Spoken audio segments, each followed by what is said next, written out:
Welcome to our YouTube channel PPSC education बस। आज जो हमारा टॉपिक ऑफ डिस्कशन है वो है difference between unless and if. जैसा कि हम सबको पता है कि हम कंजक्शन टॉपिक पढ़ रहे हैं और हम पहले भी अनलेस और अनटिल के दरमियान डिफरेंस पढ़ रहे हैं, लेकिन जो आज हम पढ़ेंगे ना वो हम इफ़ और अनलेस के दरमियान डिफरेंस पढ़ेंगे।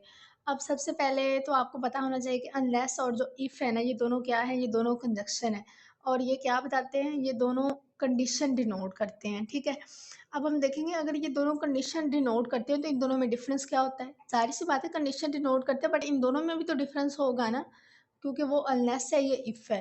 तो सबसे पहले देखते हैं इफ़ को। इफ़ को उर्दू में कहते हैं अगर। मतलब ये होता है use to show a positive condition. ये पॉजिटिव और नेगेटिव दोनों कंडीशंस के लिए यूज़ होता है। उसके अलावा ये डाउट और अनसर्टेनिटी के लिए भी यूज़ होता है और हम इसके साथ नॉट का यूज़ कर सकते हैं। जो इसके बरक्स जो है ना अनलेस, उसके साथ हम नॉट नहीं हम उसके साथ नॉट नहीं लगा सकते, ना ही उसके साथ नॉट यूज़ होता है। बिकॉज़ वो क्या है, वो खुद मतलब खुद में ही पहले ही क्या है, नेगेटिव कंजंक्शन है। तो चलिए जी इफ़ की एग्ज़ाम्पल्स देखते हैं। I don't know if he will come, मतलब मुझे नहीं पता कि वो आएगा।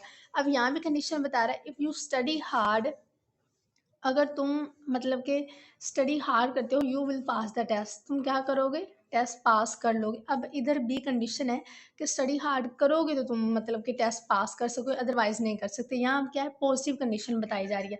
नेक्स्ट है जी if he does not work he will not succeed. मतलब अगर जब तक वो हार्ड वर्क नहीं करेगा, अगर तुम हार्ड वर्क नहीं करोगे तो तुम क्या नहीं होगे, तुम सक्सीड नहीं होगे, कामयाब नहीं होगे। तो यहाँ क्या बता रहे हैं, वो यहाँ नेगेटिव कंडीशन बता रहे हैं। अब एक और इधर क्वेश्चन बनता है कि मतलब जो इफ़ होता है ना उसके साथ हमेशा प्रेजेंट इंडेफिनिट लगता है, लेकिन जो फर्स्ट वाली एग्जांपल है उसमें तो मैंने विल लगाया। और अब मैं एक्सप्लेन करती हूँ कि विल क्यों लगाया। आपने हमेशा याद रखना है कि जहाँ भी डाउट की बात होगी ना, मतलब इफ़ एज अ डाउट के सेंस में यूज़ होगा तो वहाँ उसके साथ विल लग सकता है, अदरवाइज इसके साथ क्या लगता है, प्रेजेंट इंडेफिनिट ही लगता है। नेक्स्ट है जी अनलेस, जब तक या अगर। मैंने पहले भी बताया कि जो अनलेस है ना वो खुद में क्या है, नेगेटिव कंजक्शन है।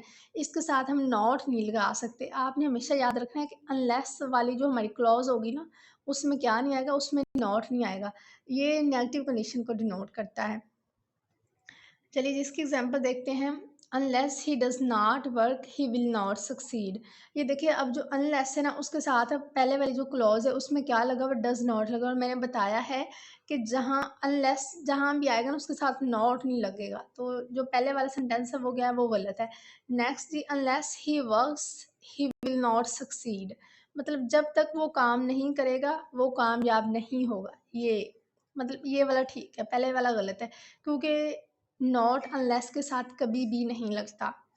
चलिए जी ये थी आज की हमारी क्लास जिसमें हमने पढ़ा कि मतलब इफ़ और अनलेस में क्या डिफरेंस होता है। मैं उसको फिर रिवाइज कर देती हूँ। जो इफ़ होता है वो पॉजिटिव और नेगेटिव दोनों कंडीशन बताता है। इसके अलावा डाउट और अनसर्टेनिटी भी बताता है और उसके साथ नॉट हम यूज़ कर सकते हैं, लेकिन जो अनलेस है उसके साथ हम नॉट यूज़ नहीं कर सकते और ये नेगेटिव कंडीशन बताता है। ये था आज का हमारा लेक्चर। मिलते हैं नेक्स्ट वीडियो में। अल्लाह हाफिज़।